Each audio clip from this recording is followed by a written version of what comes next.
Terkait hasil pengungkapan sindikat peredaran narkotika jenis sabu-sabu sebanyak 23 kg di Kabupaten Aceh Utara, Badan Narkotika Nasional menggelar konferensi pers di kantor BNN Kabupaten Aceh Tamiang pada Senin 2 April 2018.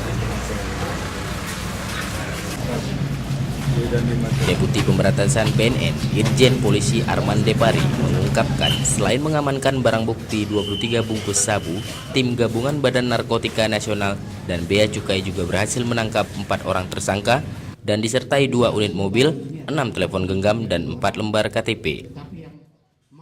Sebanyak 23 bungkus. Nah, rata-rata satu bungkus adalah 1 kilo. Oleh karena itu, maka kurang lebih yang kita sita 23 kg. Kenapa tadi saya sampaikan sisa? Ternyata beberapa hari yang lalu mereka sudah sempat menyerahkan ke orang lain untuk dipasarkan sebanyak 40 kg, saya ulangi 20 kg.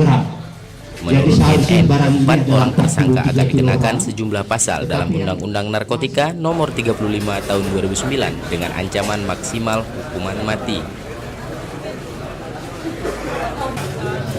Pengungkapan peredaran narkoba skala besar tersebut terjadi pada hari Minggu 1 April 2018 sekitar pukul 6:15 waktu Indonesia bagian Barat di Desa Cermada, Kecamatan Bagbiar, Aceh Utara.